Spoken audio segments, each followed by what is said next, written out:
I saw a study a while back that claimed that there was a physical region of your brain that is associated with doing things that you don't want to do. I guess you could call that willpower. And they showed some evidence that people who force themselves to do what they don't want to do, but they know they need to do, more often will have that region grow, and it's actually larger. And that if they do that less often, it shrinks. And I thought that that was quite fascinating. It was less far-fetched, in my opinion, to me, because I was already aware of similar evidence that a different part of your brain that's associated with timing will grow the more you use it. And so, for example, people that play instruments, especially the drums, they'll have that region of their brain is larger and it grows. Now, whether that's all true or not, I have no idea beyond the evidence that I've seen, but it does seem to be true. And if you've ever learned to play an instrument, especially the drums, or if you ever play the drums and happen to play with other people who say play the guitar, you'll notice right away that different people have very different skill sets when it comes to keeping rhythm. And it turns out that it's very much the same when it comes to doing hard things. There's a vast difference among people in their ability to do difficult things. And this, we're blurring out the detail of whether it's the right thing to do. So assuming that they believe that it's the right thing to do, how difficult is it for them to do it? And it had me thinking, so we call these things perishable skills. You've probably acquired some perishable skills in your life, and maybe you've had the opportunity to step away from the active practice of those things and then step back into it. This has happened to me many times. So professionally, I was trained as a programmer, and then I had to go away for, I can't remember if it was 6 or 8 months, but a substantial time to do Army things. And then I came back, and I had to get back into programming. At the same time, almost the same time in my life, about a year before that or so, I came back to college. I took 2 years off after my third year of my undergrad, so after my junior year, and went to South America for 2 years to serve an ecclesiastical mission. And I came back and had to do the final year of a computer science degree. And that was very challenging because of leaving the math and the computer science aside for 2 years. Those are perishable skills. And I won't bore you with subsequent examples, but this is something that I've done in my life many times. And in times where I actually had to not just become functionally proficient again, but expert in whatever skill set I had let decay because I was doing other things. So this had me thinking, what are some other perishable skills? And perhaps are there perishable skills that we don't recognize as such? And I believe the answer is yes. Maybe you wouldn't recognize music timing or the ability to do hard things, especially, as a perishable skill, but it is. Think of people who struggle to break habits. That's what I'm going to call addiction. Slight side note, one of the reasons that addiction is such a big problem is that people treat it as a much bigger problem than it is. I'm not saying that they overinflate the consequences of addiction. If anything, I think maybe that in general, we underestimate those. But what I'm saying is, it's a problem with a very simple, straightforward solution. And we give it power by even speaking about it in terms that exaggerate its grip. And so we shouldn't do that. It's very important that we use language that accurately defines the problems that we are attempting to address.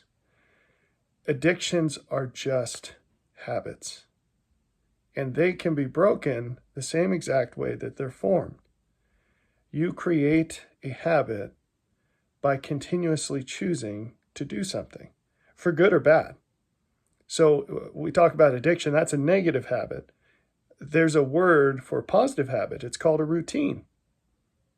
That's a good thing. I talk about enjoy on purpose, how routinizing routinizing a process is a wonderful way to save emotional and mental energy.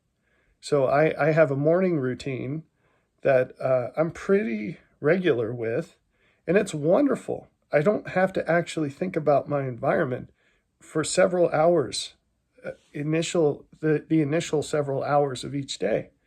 And that makes my mind free to just go on other things, which is really important to me. And in like form, you can do this with many things. I mean, even like your lunch process, you'd be surprised how much mental and emotional energy you waste on that. But anyway, so we call it a routine when you have a positive habit, and it's an addiction when you have a negative one. Well, maybe you should just call it a habit. So is breaking habits, is that a perishable skill? It is. It is. I've commented before, and I think I've roused some attention, we'll say, for better or for worse, in talking about this. But you can become a kind of person that can just snap habits like toothpicks. How do you do that?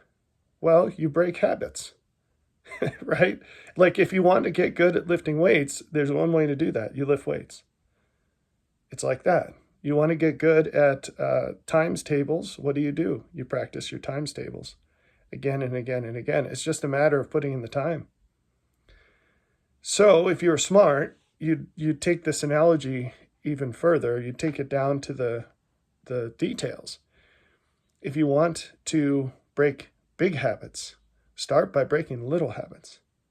And no matter how awkward it is at first, and if you've ever seen somebody learn to play the drums, it's bad. It's so bad that even if you're the one learning, it's bad. You maybe put earphones on because you don't want to hear yourself playing. But you get with the program over time. The more time you put in, you learn to keep a beat. And even if you step away, one thing, I had a few very high earning years, and it was the first real payoff I had seen over 38 years of life, most of which from a very young age. I think I started working when I was 8 or 10.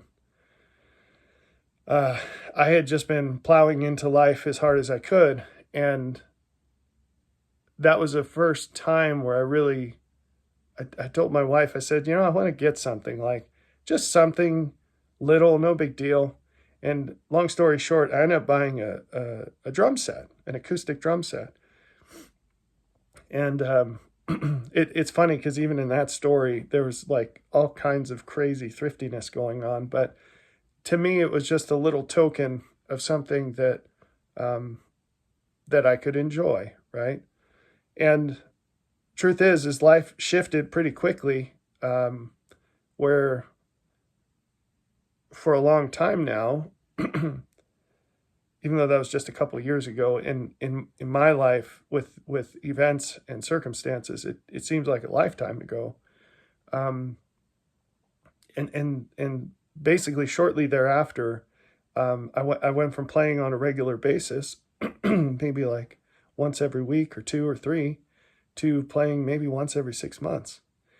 And so it's yet another example of this perishable skill where you can get good enough at it. It can get drilled down into you enough that you can be functionally proficient, even if you just pick it up every once in a great while. And breaking habits can be like that. Doing hard things can be like that. And I'm not talking about those as analogous, although there's an overlapping Venn diagram between them. Doing hard things that you know you need to do, but you don't want to do. like getting out of a comfortable hot shower on a cold day, or even making your bed in the morning, or saying you're sorry when you do something stupid and doing it right away and meaning it.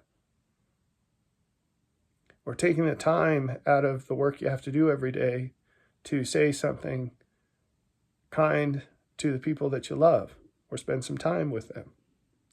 Or hopefully that's not something you don't want to do, but you know what I mean, because there's a conflict and you have to do other things. So you have to make time. Or not eating that extra donut, or whatever the case might be. And it turns out that this is a skill that actually, as humans in the environment in which we live, we need to be doing this many times a day. And it's only in doing that you build up the strength to truly direct your life according to your conscience. And you start to pay attention to all those seemingly small deviations from what you believe is best. And you instantly correct all of them. And that is a very important thing to do. So we go from this false idea of being able to handle difficult situations or being perfectly consistent in who and how we are. We go from regarding those sorts of things as something that only exceptional, awesome, magically powerful people are able to do, to seeing that this is just like being able to get to the point, if you're a man, of bench pressing your body weight, or if you're a woman, of squatting your body weight. There's some physical differences there. But it's something that every able-bodied man should be able to bench press their body weight, and every able-bodied woman should be able to I think I said squat, I meant deadlift, to deadlift her body weight. And how do you get there? If you can't deadlift anything, or you can't bench press anything, the way you get there is you just start doing it with a little weight. And you build up to it. And it's something everybody can do unless you have some kind of physical limitation. And it turns out that these other things are just like that. We are designed with the capability of doing hard things. We're designed with the capability to start and stop habits. We're designed with the capability to learn information and then make choices based on that information. And that is one description of the process of faith. And if you would like to learn more about that, you should read or reread the book I wrote called Through Faith. These are extraordinarily important things. And I hope that you think about them in your life more than you did before. Think about habits that you would like to create, habits that you would like to cease,